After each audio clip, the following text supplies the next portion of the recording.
प्रत्येक घराण्याला, प्रत्येक कुळाला कुलदेवी आणि कुलदैवत हे असतातच. कुलदेवी म्हणजे आपल्या कुळाची आई आणि कुलदैवत म्हणजे आपल्या कुळाचे वडील.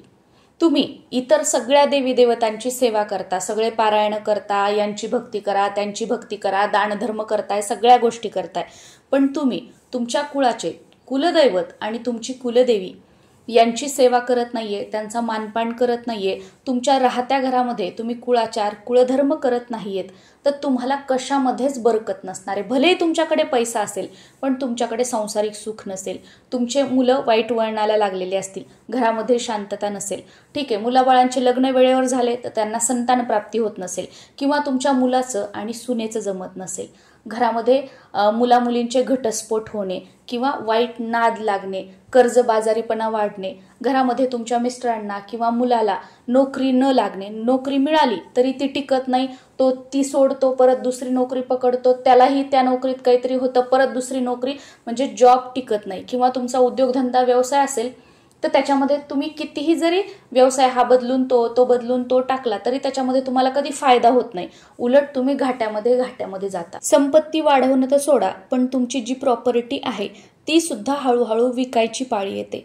अशी परिस्थिती जर तुम्ही तुमच्या घरामध्ये बघत असाल, अनुभवत असाल, तर इकडे तिकडे जाण्यापेक्षा हे हातामध्ये घाल, ते भिंतीला लाव, ते गळ्यामध्ये घाल, हे यंत्र देवघरामध्ये ठेव, हे फोटो भिंतीला लाव, याने काहीही होणार नाही. तुमच्या जवळचा जो काही पैसा आहे ना तोही जाईल आणि शेवटी हातामध्ये काहीही उरणार नाही. आपल्यापैकी बरेच जण असंही म्हणतात बघा की एवढ्या वर्षापासून मी स्वामी सेवा करतोय, किंवा एवढे दिवस झालं मी स्वामी सेवा करते, संकल्पयुक्त मी ही सेवा केली, संकल्पयुक्त ते पारायण केले, हे व्रतवैकल्य केले, पण मला कशाचाच अनुभव आला नाही.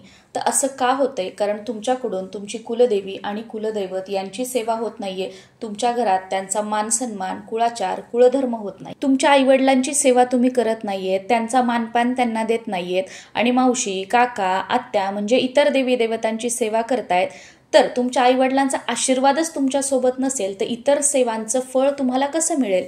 नाही मिळणार. त्यामुळे तुमची कुलदेवी आणि कुलदैवत यांची सेवा अगोदर करा आणि मग ज्या काही इतर सेवा आहेत त्या करा. बघा, त्यांचे रिझल्ट तुम्हाला खूप लवकर अनुभवायला मिळतील. जगाच्या पाठीवर तुम्ही कुठेही असाल आणि खंडोबा महाराज म्हणजे खंडोबा तुमचे कुलदैवत असतील, तर यंदा 2025 मध्ये 21 नोव्हेंबर वार शुक्रवार या दिवशीपासून खंडोबाच्या नवरात्रीला सुरुवात होत आहे आणि 26 नोव्हेंबर वार बुधवार या दिवशी खंडोबाचे नवरात्र संपत आहेत. खंडोबा जर तुमचे कुलदैवत असेल तर 21 नोव्हेंबरला तुम्हाला घटस्थापना करायची आहे आणि 26 तारखेला चंपाषष्ठीच्या दिवशी घट हलवायचे आहेत. कुलदैवत खंडेराव महाराज तुमचे असतील तर 21 तारखेपासून तुम्हाला खंडोबाच्या नवरात्रीच्या उपवासाला सुरुवात करायची आहे आणि 26 तारखेला घट हलवल्यानंतर खंडोबाची तळी भरून तुम्हाला हे उपवास सोडायचे आहेत. आणि या मल्हारी षडरात्र उत्सवात खंडेराव महाराजांची सर्वात प्रभावी सेवा मल्हारी सप्तशती या ग्रंथाचं पारायण आवर्जून करायचं आहे. नमस्कार सर्वांना, मी प्रांजली. या व्हिडिओमध्ये मी तुमच्यासोबत मल्हारी सप्तशती या दिव्य ग्रंथाचे पारायण कसे करावे, हे पारायण कोण करू शकतं, या पारायणाचे नियम काय आहेत, महिला हे पारायण करू शकतात का, वाचनाची सुरुवात कुठून करायची आहे, या पारायणाचं उद्यापन कधी करायचं, या ग्रंथामध्ये किती अध्याय आहेत, वाचनाची योग्य वेळ, नैवेद्य, संकल्प, आरती, अगदी संपूर्ण माहिती तुमच्यासोबत शेअर करणार आहे. सर्वप्रथम तुमचा प्रश्न हा असेल की हा मल्हारी सप्तशती ग्रंथ कुठे मिळेल? तर तुमच्या शहरात, तुमच्या गावात जिथे कुठे श्री स्वामी समर्थ महाराजांचं केंद्र असेल तिथे तुम्हाला हा ग्रंथ इझिली मिळून जाईल. बऱ्याच जणांचा हाही प्रश्न असतो की खंडेराव महाराजांचा वार कोणता? तर त्यांचा वार रविवार आहे. खंडोबा नवरात्रीत खंडोबाचे घट कसे बसवायचे, घटस्थापना कशी करायची, प्रत्यक्षपणे हे मी करून दाखवलेला आहे आणि तो व्हिडिओ आपलं यूट्यूब चॅनल प्रांजली जोशीवर मी अपलोड केलेला आहे, तो तुम्ही बघू शकता. त्याचबरोबर खंडोबाच्या नवरात्रीत खंडोबाचे उपवास कसे करावे, कोणी करावे, या उपवासाला काय खावं, काय खाऊ नये, हे खंडोबा नवरात्रीचे उपवास कधी सोडावे, चंपाषष्ठीला खंडोबाची तळी कशी भरावी, हे सगळे व्हिडिओ सुद्धा मी आपल्या चॅनलवर अपलोड केलेले आहेत, ते तुम्ही बघू शकता. त्यातून तुम्हाला बरीचशी माहिती मिळेल. मल्हारी सप्तशती ग्रंथामध्ये एकूण 14 अध्याय आहेत. मल्हारी सप्तशती ग्रंथाचं पारायण शक्यतो आपल्या घरातील जे कर्ते पुरुष असतात, आपले सासरे असतील, आपले मिस्टर असतील किंवा आपला मुलगा असेल, त्यांनीही सेवा करायची असते. पण समजा तुमचे मुलं, तुमचे मिस्टर पारायणं वगैरे अशा काही गोष्टी करत नसतील, सेवा वगैरे या गोष्टींना मानत नसतील, तर मग आपण महिलांनी हे पारायण केलं तरी सुद्धा चालतं. कारण आपलं कुलदैवत म्हणजे आपले वडील आहेत आणि आपल्या वडिलांची सेवा करण्यासाठी मी करू शकते का, तुम्ही करू शकत नाही का, महिलांनी करावी का, पुरुषांनी करावी का, असं काहीही नाही. आपणच मग आपल्या कुलदेवीची सुद्धा सेवा करायची आणि कुलदैवताची सुद्धा सेवा करायची.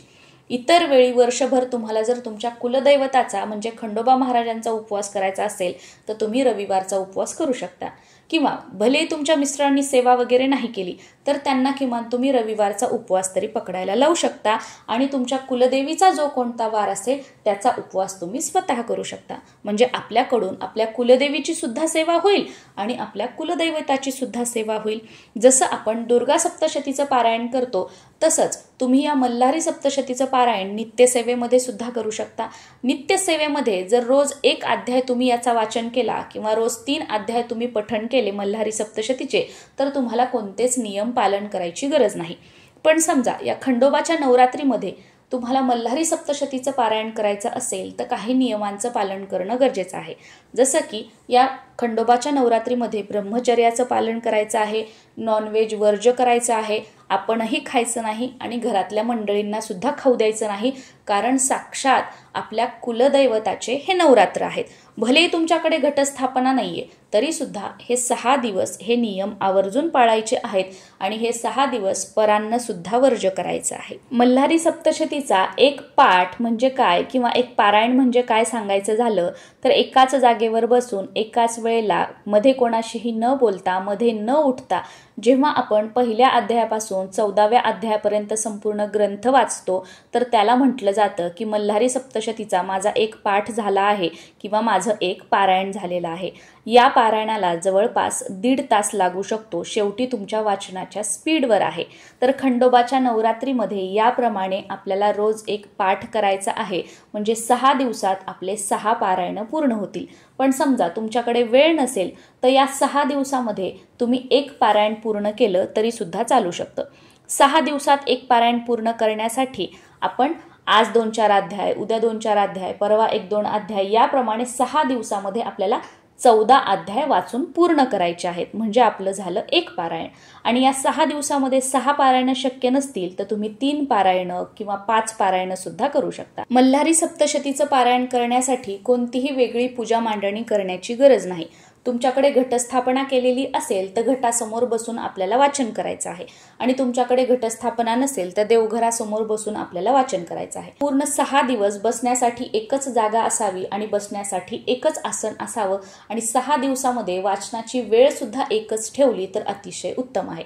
नाहीतर आज सकाळी वाचलं, उद्या दुपारी वाचलं, परवा सायंकाळी वाचलं तर असं करू नका. एखाद्या दिवशी अडचण आली, थोडासा टायमिंग इकडे तिकडे झाला तर काही हरकत नाही, पण वेळ एकच निश्चित ठेवण्याचा प्रयत्न करा. वाचनाची योग्य वेळ सांगायची झाली तर सकाळी लवकर उठून स्नान करून वाचन केलं तर अतिशय उत्तम. पण सकाळी कामाच्या घाई गडबडीत शक्य नसेल तर सकाळी ब्रह्ममुहूर्तापासून ते सायंकाळपर्यंत कधीही आपण ही सेवा केली तरी सुद्धा चालू शकतं. 21 तारखेला घटस्थापना झाल्यानंतर संकल्प करायचा आहे. संकल्पामध्ये या 6 दिवसात तुम्ही किती पाठ करणार आहात याचा सुद्धा उल्लेख करायचा आहे आणि तुमची काही इच्छा असेल तर ती सुद्धा तुम्हाला खंडेराव महाराजांना सांगायची आहे. मल्हारी सप्तशतीचं पारायण करताना सुरुवातीला स्वामी स्तवन म्हणायचं आहे, त्यानंतर मल्हारी कवच म्हणायचं आहे, त्यानंतर मल्हारी हृदय स्तोत्र म्हणायचं आहे, त्यानंतर मल्हारी अष्टक म्हणायचं आहे, मल्हारी मार्तंड या मंत्राचा जप करायचा आहे आणि त्यानंतर अध्याय पहिला आपल्याला वाचन करायचा आहे. तो 14व्या अध्यायापर्यंत पूर्ण वाचून घ्यायचा आहे.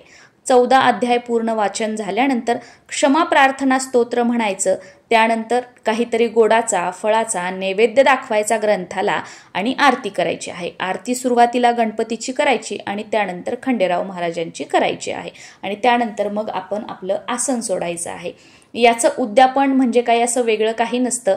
चंपाषष्ठीच्या दिवशी, ज्या दिवशी आपले घट उठतात त्या दिवशी आपण पूर्णावरणाचा स्वयंपाक करतो. त्या दिवशी आपल्याकडे तळी भरली जाते.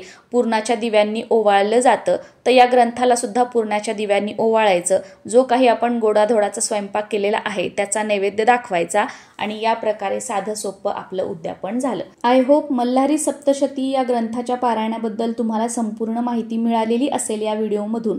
पण तरी सुद्धा अजून काही प्रश्न असतील तर खाली कॉमेंटमध्ये तुम्ही विचारू शकता. नक्कीच त्यांची उत्तरं देण्याचा प्रयत्न मी करेल. नमस्कार.